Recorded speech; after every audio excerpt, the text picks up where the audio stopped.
प्रिय मित्रों, स्वागत है आपका आपके अपने चैनल स्टडी विद प्रदीप पे। दोस्तों, जैसा कि आप सभी लोग जानते हैं कि सुपर 51 की सीरीज आपकी सुपर टीटी के लिए अत्यंत महत्वपूर्ण है। यह सप्ताह में 2 बार ये सीरीज कराई जाती है और इस सीरीज में आपके बताए गए प्रश्नों का पीडीएफ और उसका आंसर सहित आपको भेज दिया जाता है व्हाट्सएप ग्रुप पे, और आपके टेलीग्राम ग्रुप पे भी इसको सेंड कर दिया जाता है, तो वहाँ से आप इसे प्राप्त कर सकते हैं। यदि आप चैनल पे नए हैं तो आपसे रिक्वेस्ट है, चैनल को सब्सक्राइब कर लीजिए और हमारे व्हाट्सएप ग्रुप से जुड़ जाइए। आप चाहे मेल हैं या फीमेल हैं, आप निश्चिंत रहें, आपका नंबर सेफ और सिक्योर रहेगा। आपके नंबर पे क्लास के नोटिफिकेशन के अलावा किसी भी प्रकार का कोई भी डिस्टरबेंस आपको नहीं होगा। आप निश्चिंत होकर के व्हाट्सएप ग्रुप ज्वाइन कर सकते हैं, जो कि आपके लिए पूर्णतः फ्री है। सुपर टीईटी से संबंधित जितनी भी क्लासेस हैं वह आपकी फ्री हैं। आपको एक भी पैसा इसके लिए पेड नहीं करना है। आपको वीडियोज की लिंक, आपको वीडियोज का पीडीएफ, वीडियोज के जो मैटर होंगे वो सभी आपके व्हाट्सएप ग्रुप पे भेज दिए जाते हैं। आप टेलीग्राम ग्रुप ज्वाइन कर लेंगे, वहाँ पे भी आपको मिल जाएगा। आप निश्चिंत होकर के जुड़ सकते हैं। स्टडी विद प्रदीप में आप सबका स्वागत है। मैं हूं प्रदीप शुक्ला। आपके इस सीरीज के साथ सेकंड सीरीज है। इसके पहले एक सीरीज हम लोगों ने कर ली है, ये दूसरी सीरीज है और दूसरी सीरीज में आज हम कुछ महत्वपूर्ण प्रश्नों को करने वाले हैं। 51 क्वेश्चन रखे गए। इसमें ज़्यादातर जो वैल्यू दी गई है वह आपके करंट अफेयर्स के क्वेश्चन को दी गई है। आप जानते हैं आपके सिलेबस में मेंशन किया गया। अगर आपके पास सिलेबस नहीं है तो भी आप कमेंट करिए, आपको सिलेबस मिल जाएगा। जो सिलेबस दिया गया है उस सिलेबस में आपके 30 नंबर आपके करंट अफेयर से आएंगे, तो उसकी वैल्यू को यहाँ पे कुछ ज़्यादा रखा गया है। प्रश्न आपको देखने में, आप देखेंगे कि इतने बड़े प्रश्न आपको देखने में मिलेंगे, तो बहुत सारे लोगों का ये मानना होता है कि सुपर टेट में इतना बड़ा प्रश्न तो नहीं आता, इतना बड़ा बड़ा प्रश्न दे रहे हैं। आपकी बात से मैं सहमत हूँ, कितना बड़ा बड़ा प्रश्न नहीं आता, छोटे प्रश्न आते हैं। लेकिन आपसे ये पूछा जाएगा 2022-23 में जो बजट आया है 2022-23 में, उसका अनुमानित राजकोषीय घाटा कितना प्रतिशत है। ऑप्शन दे देगा 6.4%, 5.2%, 7.8% और 9.10%। ठीक, अब आपसे प्रश्न पूछ ले, आपका आंसर होगा 6.4%। ठीक है, जो मैंने प्रश्न पूछा उसका। अब इन्हीं को हमने यहाँ पे पॉइंट में लिख दिया। प्रश्न को ऐसे बनाया गया कि जिससे आपको बहुत सारी चीजें, आपके कॉन्सेप्ट भी क्लियर होते चले। इसीलिए प्रश्न पे ज्यादा बातचीत करने की आवश्यकता नहीं होगी। डायरेक्ट प्रश्न आंसर को भी आप कर लें, आपको पीडीएफ ही सिर्फ मिल जाए तो भी आप अपनी चीजों को समझ सकें, उस स्तर का प्रश्न बनाया गया है। आप आसानी से इसे पढ़ सकते हैं, समझ सकते हैं, कठिन नहीं। ठीक है, फिर दूसरी जो टॉपिक रखेगी, देखिए यहाँ पे सभी सही हैं। सभी सही का मतलब क्या है कि जो भी रखा गया हिस्सा वो आपको सही। उसी तरह से अगर हम दूसरा प्रश्न दिखाएंगे तो भी आप समझ जाएंगे कि वहां पे आपका क्या होगा, जो चीजें दी जाएंगी। जैसे इसको देखें, यहाँ पे भी दोनों सही है। ठीक है, यहाँ पे 16 अक्टूबर रख दिया गया। तो ऐसी चीजें जो होंगी जो आपके लिए क्या है, सभी आंसर आपको लिखे गए हैं, वहां पे कलर चेंज करके आंसर दे दिया गया है। आप जैसे पीडीएफ पढ़ेंगे तो आपको आंसर उसका उसी कलर चेंज किया गया, आप आराम से समझ सकते हैं। ठीक है, चलिए स्टार्ट करते हैं। 1 फरवरी, जल्दी से चैनल को सब्सक्राइब कर लीजिए, पहले जितने लोग नए हैं सब्सक्राइब जरूर कर लीजिए। 1 फरवरी 2022 को केंद्रीय वित्त वर्ष और कारपोरेट राज्य मंत्री निर्मला सीतारमण ने संसद में वित्त वर्ष 2022-23 का बजट पेश किया। ठीक, बजट कब पेश किया जाता है? 1 फरवरी को पेश किया जाता है। एक प्रश्न, कारपोरेट मंत्री या जो वित्त मंत्री कौन है, तो आप कहेंगे वित्त मंत्री जो है निर्मला सीतारमण है। ठीक, कौन है? हमारी केंद्रीय वित्त मंत्री है, कौन है? निर्मला सीतारमण है। कारपोरेट मंत्री कौन है? निर्मला सीतारमण है। बजट को किसने पेश किया? निर्मला सीतारमण ने पेश किया। कब पेश किया गया था? 1 फरवरी को पेश किया गया था। ये सभी सामान्य प्रश्न है जो आपसे एग्जाम में पूछे जाते हैं। ठीक है, अब पूछा जाएगा वर्ष 2022-23 के लिए अनुमानित राजकोषीय घाटा कितना प्रतिशत है, तो आप कहेंगे 6.4% है। कितना? 6.4% है। केंद्र सरकार ने कर राजस्व में सर्वाधिक माल और सेवा कर का रखा है, यह भी सही है आपका। वर्ष 2022-23 के दौरान सब्सिडी 27% से घट करके कितने, 27% घट करके, यानी 27% घटने का मतलब कितना हो गया? 3,12,866 करोड़ रुपए रहने का अनुमान रखा गया है। अब इसमें पूछा जा रहा है कौन सा कथन सही, तो आप कहेंगे सभी सही हैं। कौन सही है? सभी सही हैं, अतः तीनों प्रश्न आपके सही माने जाते हैं। आगे बढ़ जाते हैं। दूसरा प्रश्न है यहाँ पे, प्रधानमंत्री नरेंद्र मोदी फिरोजपुर के दौरे पे जा रहे थे पंजाब में। ठीक है, पंजाब में फिरोजपुर के दौरे पे जा रहे थे, उसी बीच में कुछ उनकी सुरक्षा को लेकर के चूक हुई। सुरक्षा का चूंकि गंभीर मुद्दा है। जब हमारे कोई राष्ट्राध्यक्ष हैं यानी राष्ट्र का प्रधानमंत्री हो, राष्ट्रपति हो, राज्यपाल हो, मुख्यमंत्री हो, उनकी सुरक्षा रखना जरूरी होता है। क्योंकि उनकी सुरक्षा से ही पूरी संसद चल रही, पूरा कानून व्यवस्था चल रहा है, पूरा तंत्र चल रहा है। उनकी सुरक्षा पे ध्यान रखना ज़्यादा आवश्यक हो जाता है तुलना में और लोगों को। हालांकि भारत के सभी नागरिकों को सुरक्षित रखने का अधिकार है और सुरक्षित रखने के लिए हमारी सरकारें काम भी करती हैं। हमारी जो सेना है, हमारे जो पुलिसकर्मी हैं, और नागरिकों को सुरक्षित रखने के लिए दिन रात परिश्रम करते हैं। रातों में हम लोग सोते हैं, वो लोग जाग करके हम लोगों को सुरक्षित रखने के लिए जागते हैं, कार्य करते हैं। ये अच्छी बात है, ठीक है। तो कहा जा रहा था प्रधानमंत्री नरेंद्र मोदी की जो सुरक्षा में चूक हो गई। चूक होने के बाद इन्हें तो सबसे बड़ी चूक ये थी, पुल पे रोक रखे थे सब, एक मूर्खतापूर्ण पूर्ण कार्य था, लेकिन फिर भी सब लोग सुरक्षित रहे, किसी भी प्रकार की कोई हानि नहीं हुई। ये जो है संयोग ही कह सकते हैं कि बेहतर रहा, चूंकि वहाँ से पाकिस्तान का बॉर्डर भी नज़दीक है। अगर सोची साजी समझी प्लानिंग से किया गया था तो कहीं ना कहीं खतरा हो सकता था, जो खतरा टला, और अच्छा हुआ कि टलना भी चाहिए। ऐसी चीज़ें नहीं होनी चाहिए जिससे हमारा देश कमज़ोर हो। हमारा देश, राजनीति अपनी जगह है, देश अपनी जगह है, राजनीति तो होना चाहिए, देश रहेगा तभी राजनीति होगी। लेकिन देश की गरिमा के साथ अगर कोई खेलेगा तो वो फिर अच्छा नहीं होगा, ठीक है। बात यहाँ प्रश्न का कुछ और है। प्रधानमंत्री नरेंद्र मोदी ने फिरोजपुर दौरे के दौरान सुरक्षा व्यवस्था में गंभीर चूक के जांच के लिए गृह मंत्रालय द्वारा गठित समिति का अध्यक्ष कौन है। यानी जो गृह मंत्री द्वारा गठित किया गया, गृह मंत्रालय द्वारा, यानी गृह मंत्रालय द्वारा जो समिति गठित की गई उसका अध्यक्ष कौन है, आपसे यही पूछा जा रहा है। गृह मंत्रालय द्वारा गठित अध्यक्ष कौन है, तो आप कहेंगे समिति का अध्यक्ष कौन है, सुधीर कुमार सक्सेना। कौन है? सुधीर कुमार सक्सेना है।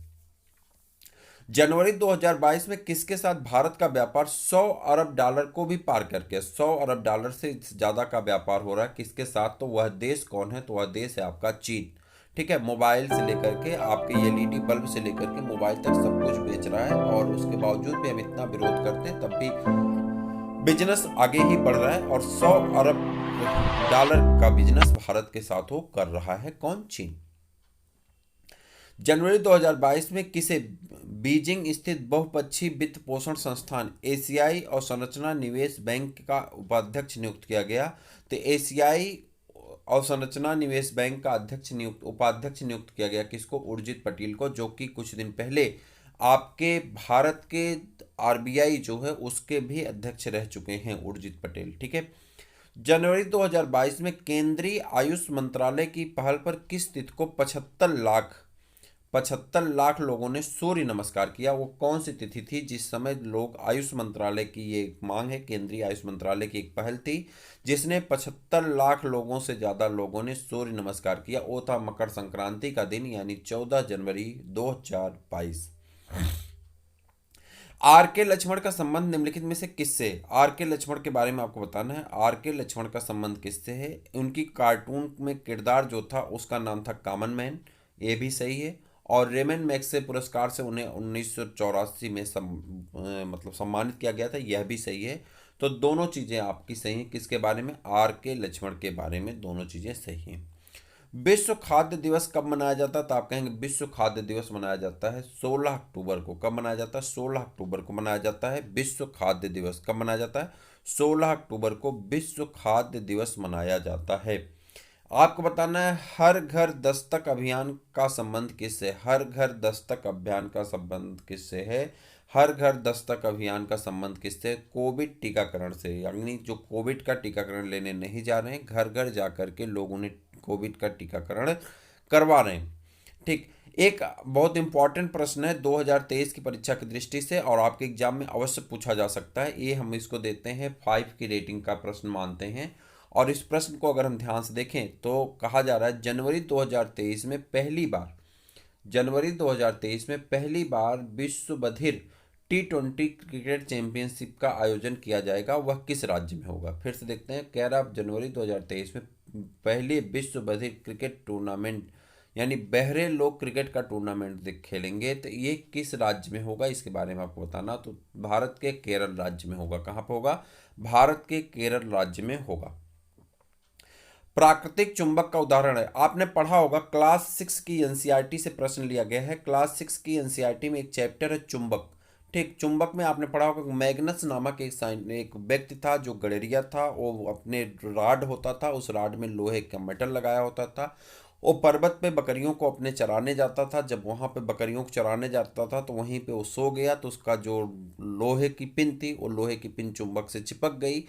चूंकि चुंबक था उससे चिपक गई, वो समझ नहीं पाया, उसे उसने पत्थर माना कि यह पत्थर इससे चिपक क्यों रहा। बीच में उसको लगा कि भूत प्रेत है, लेकिन बाद में जब उसने समझा तो वहां पता चला कि वो चुंबक था। चुंबक जो होता है वो क्या होता है आप कहेंगे, तो चुंबक किसी भी वस्तु को अपनी तरफ जो धातुएं होती हैं या लोहे को अपनी तरफ आकर्षित कर लेता है। ठीक है, चुंबक लोहे को अपनी तरफ आकर्षित कर लेता है। अच्छा, चुंबक का एक गुण और होता है, चुंबक में दो पोल पाए जाते हैं, एक साउथ पोल होता है और एक नॉर्थ पोल होता है। साउथ पोल मतलब उत्तर ध्रुव होता है और दक्षिणी ध्रुव होता है, दक्षिणी ध्रुव और उत्तरी ध्रुव। अगर चुंबक को हम तोड़ दें, छोटा सा चुंबक का टुकड़ा होगा तो भी उसमें दो पोल पाए जाएंगे, कितना भी छोटा टुकड़ा होगा उसमें दो पोल पाए ही जाते हैं। यही कारण था चुंबक का उपयोग, जो लोग नाविक होते थे वो चुंबक का उपयोग करते थे। इसीलिए 17 मई को 17 मई कब 17 मई 1498 ईस्वी को वास्को डी गामा जब भारत चला तो केप ऑफ टाउन में वो भूल गया रास्ता, और उसका हमको लगता है जो कंपास, मैग्नेटिक कंपास था, सही काम नहीं किया और कहाँ आ गया, भारत के पश्चिमी तट पे आ गया कालीकट। और कालीकट जब पहुंचता है तो भारत में आ जाता है, और भारत में आने के बाद यहाँ से यूरोप के बीच में एक यात्रा शुरू कराता है। आपने पढ़ा होगा इसे इतिहास में, वहां से हमने प्रश्न एक रखा हुआ है, अभी आप देखना। तो इसे हम लोग क्या कहेंगे, चुंबक पत्थर कहेंगे, यानी जो प्राकृतिक चुंबक होता है उसे क्या कहते हैं, चुंबक पत्थर कहा जाता है। कार्य करने में, अच्छा देखिए यहां से फिर आपका पहला प्रश्न शुरू हो गया। ये 9 प्रश्न आपके करंट अफेयर से थे और फिर पहला प्रश्न आपका शुरू हो गया। अब लगातार आपके प्रश्न 42 क्वेश्चन यहाँ पे विज्ञान, इतिहास, भूगोल, अर्थशास्त्र, नागरिक शास्त्र सबसे रिलेटेड यहाँ पे रखे गए, खेल, इन सभी से प्रश्न रिलेटेड आपके रखे गए। ठीक है, कार्य करने का सामर्थ्य कहलाता है, कार्य करने की सामर्थ्य क्या कहलाती है, ऊर्जा कहलाती है। ऊर्जा में बड़ा ऊ लिखा जाता है। ठीक है, बड़ा ऊ लिखा जाता है, ये टाइपिंग मिस्टेक है और ये बड़ा ऊ हो जाए, ऊर्जा आपका सही होगा। ठीक है, जल जनित रोग क्या है, जल जनित रोग को होता है आपका जो होता है वो हेपेटाइटिस है। ठीक है, कौन है, हेपेटाइटिस, इसी को आप पीलिया भी कहते हैं, हेपेटाइटिस बी या पीलिया कहा जाता है। ठीक है, अगर हेपेटाइटिस पीलिया में कोई पी लेता तो उसे हेपेटाइटिस हो जाता है। ठीक, और उसके बाद डिप्थीरिया आप जानते हैं बैक्टीरिया जनित बीमारी, टिटनस बैक्टीरिया बैसिलस टिटैनी नामक रोग होता है। मलेरिया एक प्रोटोजोआ से संबंधित रोग है, मलेरिया किससे संबंधित है, प्रोटोजोआ से संबंधित रोग है। प्लाज्मोडियम इसका वाहक है, प्लाज्मोडियम से ये होता है, और प्लाज्मोडियम के एक स्थान से दूसरे स्थान पर पहुंचाने का काम कौन करता है, मच्छर करता है। तो जल जनित रोग आपका कौन हो गया, हेपेटाइटिस हो गया जल जनित रोग, इसे पीलिया भी कह सकते हैं आप। फूल का चमकीला रंग चमकीला अंग आकर्षक अंग होता है। देखिए फूल में 4 अंग पाए जाते हैं, इसे हम कहते हैं, नीचे से पेटियोल हो गया, उसके बाद यहीं पे लगा हुआ कौन होता है, सेपल होता है। ये सेपल है, हरे हरे कलर के होते हैं। पत्ती को अगर फूल को उल्टा कर देंगे तो वहां पर आप देख पाएंगे कि फूल का जो नीचे का 4-5 लीफ बनी होती हैं जो फूल को कवर की होती हैं उसे हम लोग सेपल कहते हैं। उसके ऊपर जो पंखुड़ियां होती हैं उसी को पेटल कहा जाता है, पेटल को ही हम लोग दल कहते हैं, सेपल को हम लोग बाह्य दल कहते हैं। ठीक है, उसके बाद नीचे फूला हुआ हिस्सा जो होता है वो गायनीसियम कहलाता है, और ऊपर की तरफ जो निकला हुआ पतला तंतु के रूप में लगा हुआ हिस्सा होता है उसी को हम लोग क्या कहते हैं, स्टामेन या एंड्रोसियम कहते हैं। ठीक, तो आपका सही आंसर कौन होगा, दल, जिसे हम लोग पेटल कहते हैं, पेटल को ही दल कहा जाता है। कालरा रोग होता है, कालरा रोग किसके द्वारा होता है, बैक्टीरिया के द्वारा होता है। किससे होता है, कालरा जो होता है विब्रियो कालेरी नामक एक बैक्टीरिया होती है जिससे आपको कालरा नामक रोग हो जाता है। तो आपका सही आंसर हो जाता है ऑप्शन नंबर ए। आगे बढ़ जाते हैं, अगला प्रश्न आपकी स्क्रीन पे कुछ इस प्रकार से है, किसके जलने से सबसे अधिक वायु प्रदूषण होता है, तो आपको बताना किसके जलने से सबसे अधिक वायु प्रदूषण होगा। तो आप कहेंगे जैसे देखिए यहाँ पे सीएनजी जलाएंगे पूरा नष्ट हो जाएगी, एलपीजी जलाएंगे पूरा खत्म हो जाता है, हाइड्रोजन को जलाएंगे पूरा खत्म हो जाता है। लेकिन जब कोयला जलाते हैं तो कार्बन डाइऑक्साइड निकलता है जो कि कार्बन की मात्रा को बढ़ाता है और वायु प्रदूषण, कार्बन डाइऑक्साइड की मात्रा बढ़ती है, कार्बन मोनोऑक्साइड की मात्रा बढ़ती है। ठीक है, सल्फर डाइऑक्साइड की मात्रा बढ़ती है, जिसकी वजह से कहा जा सकता है कि प्रदूषण के लिए जिम्मेदार होता है कौन, धुएं, जो जिसमें धुआं निकलता है उस तरह के कोयले जो होते हैं प्रदूषण के लिए जिम्मेदार होते हैं। हालांकि कोयला 4 प्रकार के होते हैं, इनके बारे में कभी हम लोग फॉसिल फ्यूल जब पढ़ेंगे तो सुबह हमारी क्लास चलती है, तो जब सुबह हम लोग क्लास करेंगे तो उसमें हम लोग पढ़ेंगे। अभी हमने सिर्फ बीमारियों के बारे में पूरा पढ़ा है, उसका पीडीएफ और मास्टर क्लास हम आपको देने वाले हैं बहुत जल्दी। और उसके बाद दूसरी जो हम लोगों ने क्लास की है वह क्लास किसकी है, मास्टर क्लास के बाद क्या कह रहे थे, दूसरी क्लास जो आपकी है, एक मिनट, दूसरी क्लास आपकी चल रही जीवों का, जो जीवों का जगत, जीव जगत, जीवों का जो जगत है उसको पढ़ रहे हैं। इसके बाद आपके विज्ञान की क्लास के साथ एक क्लास और स्टार्ट होगी जीएस की, और मैथ और हिंदी की भी क्लास आपकी स्टार्ट होने वाली है। यानी सभी क्लासेस आपको फ्री हैं, सबकी मास्टर क्लास आएगी। मास्टर क्लास इसी तरह से मिलेगी जिस तरह से पीडीएफ आप देख पा रहे हैं, और उसमें सारी टॉपिक को हम लोग एक बार रिवीजन करेंगे और उसका पीडीएफ भी आपको दिया जाएगा। उसके लिए आपको चैनल से जुड़ना होगा और चैनल को सब्सक्राइब भी करना होगा, तभी आपको इसका लाभ मिल पाएगा। जैव विविधता को परिभाषित किया जाता है, जैव विविधता को परिभाषित करते हैं किससे, देखिए यहाँ पे अलग अलग चीज़ें लिखी गई हैं। जैव विविधता को पहले आंसर देख लेते हैं, सही आंसर क्या है। किसी पर्यावरण में विभिन्न प्रजातियों की श्रेणी को ही हम लोग क्या कहते हैं, जैव विविधता कहते हैं। अलग अलग प्रकार की श्रेणी होती हैं, आप जानते हैं, उन्हीं को जैव विविधता कहा जाता है।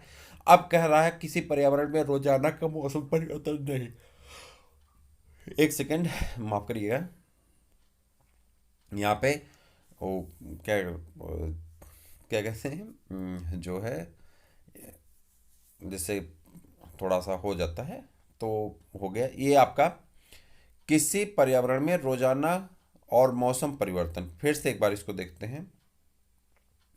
कह रहा है जैव विविधता को परिभाषित किया जाता है, जैव विविधता को परिभाषित किया जाता है किसके द्वारा, किसी पर्यावरण में विभिन्न प्रजातियों की श्रेणी से। ठीक है, अब यहाँ पा जाते हैं किसी पर्यावरण में रोजाना और मौसम परिवर्तन, ठीक, एक प्रजाति की दूसरी प्रजाति से भिन्नता और भौतिकी घटकों का पर्यावरण पर प्रभाव, ये सभी नहीं होते हैं। आपका सही आंसर ऊपर की तरफ है, जो कि आपका सही है।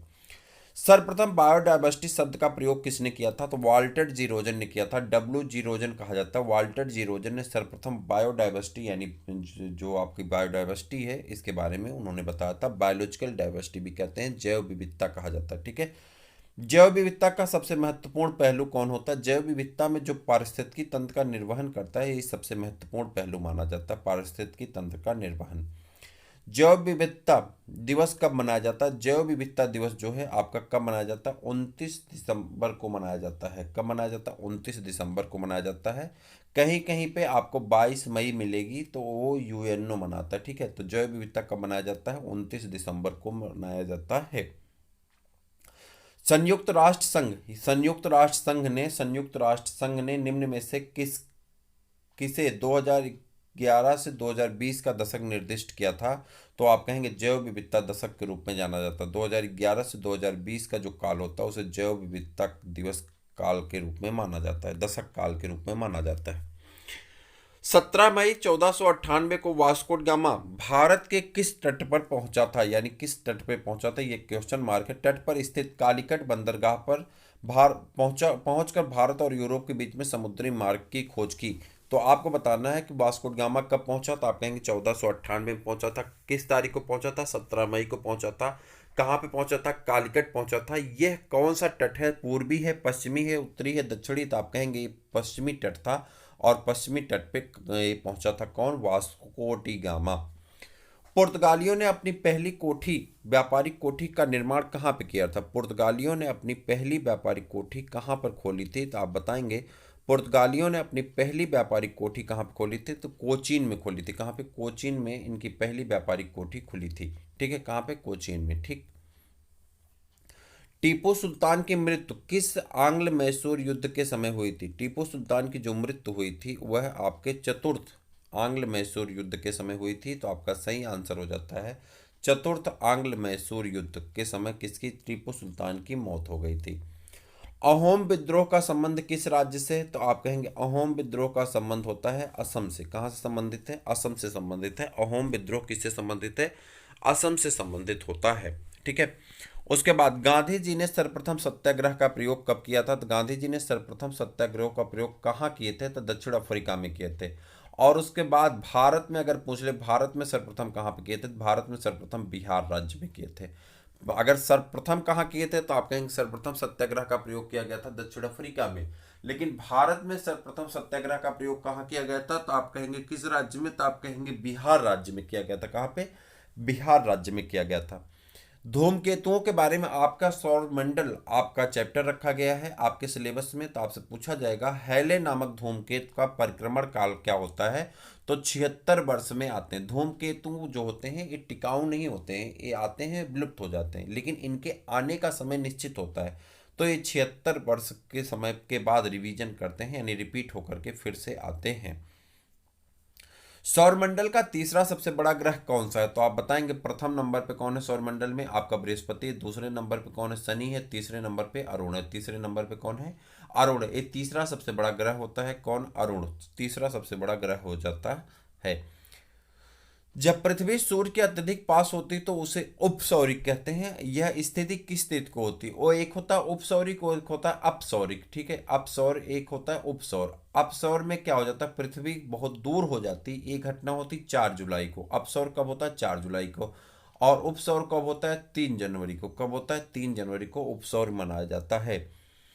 किसी संस्कृत में किसी संस्कृत के वैज्ञानिक विवरण के अध्ययन को क्या कहते हैं, उसे कहा जाता है इथेनोलॉजी कहा जाता है। इथेनोलॉजी कहा जाता है। किसी संस्कृत के वैज्ञानिक विवरण के अध्ययन को इथेनोलॉजी कहते हैं। क्या कहते हैं, इथेनोलॉजी कहते हैं। ठीक है, चलिए। कांग्रेस पार्टी ने किस वर्ष पूर्ण स्वराज का प्रस्ताव पारित किया था, आपको ये बताना। कांग्रेस पार्टी ने किस वर्ष में पूर्ण स्वराज का प्रस्ताव पारित किया था। आपको याद होगा कि जो है क्या कहते हैं, 1929 में लाहौर में 1929 में लाहौर में ये झंडा फहराया गया था।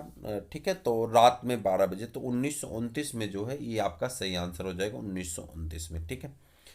उत्तर प्रदेश के निम्नलिखित जनपदों में से कौन क्षेत्रफल के दृष्टि से सबसे छोटा, उत्तर प्रदेश के जनपद पूछे जा रहे हैं कि ये जनपद दिए गए उत्तर प्रदेश के, पूछ रहा है कि इसमें से कौन सबसे छोटा है। आपको बताना है। 4 जनपद दिए गए हैं। वाराणसी दिया गया है, जौनपुर दिया गया है, और उसके बाद दिया गया इलाहाबाद, गाजीपुर। तो आप में सबसे छोटा कौन है, तो आप कहेंगे वाराणसी जो है ये सबसे छोटा माना जाता है। ठीक है, यही कारण है कि जब पूर्वांचल की राजधानी की बात होती है तो कहा जाता है कि वाराणसी में जगह कम है और पूर्वांचल की राजधानी किसको बनाया जाएगा, पूर्वांचल की राजधानी इलाहाबाद को बनाया जाएगा। ऐसा एक माना जाता है जब पूर्वांचल राज्य का गठन होगा, तब की बात हम कर रहे हैं। ठीक। मुंडा जनजात अधिकांशतः कहाँ बसी है, तो मुंडा जनजात कहाँ बसी है, तो आप कहेंगे मुंडा जनजात झारखंड में बसी। कहाँ पे बसी, झारखंड में मुंडा जनजात पाई जाती है। समुद्री जल की लवणता घटती, यानी समुद्र का जल है उसकी लवणता कम हो जाती है, कब होती है, किस कारण से होती है, तो आपको ये बताना उसकी लवणता कम कब होती है। अधिक वर्षा होने से। जब वर्षा होगा तो बरसात होने से नदी की पानी बह करके समुद्र में जाएंगे। जब फ्रेश वाटर की मात्रा अधिक होगी तो पानी अपने आप डाइल्यूट होता चला जाता है, यानी अधिक वर्षा होने से समुद्री लवणता घटती जाती है। यहाँ पे 4 पर्वत श्रृंखला दी गई है। आपसे पूछा जा रहा है यूरोप की एक पर्वत श्रृंखला है, उसका नाम बता दिए। तो यूरोप की यहाँ पे पर्वत श्रृंखला जो है वो कौन है, आल्पस है। कहाँ कौन है, आल्पस है जो यूरोप का यहाँ पे पर्वत श्रृंखला है। कौन है, आल्पस है। ठीक है, और उसके बाद ये राकी का सराकी हो गया, ये राकी पर्वत श्रृंखला है। कौन है, राकी है। ठीक, उसके बाद आगे बढ़ जाते हैं। बहुउद्देशीय नदी घाटी परियोजनाओं को आधुनिक भारत का मंदिर किसने कहा था, कह रहा बहुउद्देशीय नदी घाटी परियोजना को आधुनिक भारत का मंदिर किसने कहा था, आपको इसका आंसर बताना है। ठीक है, बहुउद्देशीय नदी घाटी परियोजना जो बहुत सारे उद्देश्य को लेकर के नदी घाटी परियोजना पे पुल बनता है, उसके बारे में आपको बताना है कि इसको जो है किसने कहा था कि यह आधुनिक भारत की मंदिर है। तो पंडित जवाहरलाल नेहरू ने, किसने कहा था, पंडित जवाहरलाल नेहरू ने कहा था कि आधुनिक भारत का मंदिर है। एक उच्च न्यायालय का न्यायाधीश अपना त्यागपत्र संबोधित करता है किसको, तो आपको बताना है कि एक उच्च न्यायालय का राष्ट्र जो न्यायाधीश होगा अपना त्यागपत्र किसको देता है, राष्ट्रपति को देता है। किसको देता है, राष्ट्रपति को देता है। किसको, राष्ट्रपति को अपना त्यागपत्र दे देता है। चट्टानों पर उगने वाले पादप क्या कहलाते हैं, देखो चट्टान पर उगना है तो चट्टान को हम लोग सैल भी कहते हैं, पत्थर सैल। ठीक, सैल पत्थर चट्टान ये सब एक दूसरे के पर्यायवाची हैं। उद मतलब उत धन, उत का दा हो जाता है। आपने पढ़ा होगा कि जब व्यंजन संधि में जाते हैं तो उता का दा में बदल जाता है, व्यंजन संधि में तीसरा अक्षर हो जाता है। तो शैल धन उत धन भिद, शैल पर उत्पन्न होने वाले, भिद मतलब पादप, तो ऐसे पादप को हम लोग कहते हैं शैलोद्भिद। और शैलोद्भिद पौधे कहाँ उगते हैं, शैल मतलब चट्टानों पर उगते हैं। ऐसे आप निकालेंगे तो आपका आंसर गलत नहीं होगा। कह रहा है कि अगला प्रश्न आपको बताना, किस खनिज से रेडियम प्राप्त किया जाता है। आप जानते हैं किस खनिज से रेडियम प्राप्त किया जाता है। पिच ब्लेंड से जो है रेडियम प्राप्त किया जाता है। किससे? पिच ब्लेंड से रेडियम प्राप्त किया जाता है। तो आपका सही आंसर हो जाता है ऑप्शन नंबर सेकंड, आपका सही आंसर हो जाता है। कौन सा? Option number second. बत्ती, जो आपका स्टोव जलता है, स्टोव जलता हो, दीपक जलता हो, या आपने देखा होगा लैंप जलता हो, जब आपके ज़माने में लैंप से आप पढ़ते रहे होंगे और लालटेन से, डेबरी से पढ़ते रहे होंगे, तो उस समय आपने देखा होगा कि जो केरोसिन ऑयल भरा जाता था वह केरोसिन ऑयल ऊपर की तरफ जाता था और जल जाता था, सुबह तक लैंप खाली हो जाता था। ठीक। तो इसके पीछे का कारण क्या होता है, कैसे तेल ऊपर की तरफ चढ़ता है? तो आप कहेंगे इसके पीछे का जो कारण है वो कौन है? पृष्ठ तनाव हो जाता है। कौन हो जाता है? पृष्ठ तनाव इसके लिए संबंधित हो जाता है।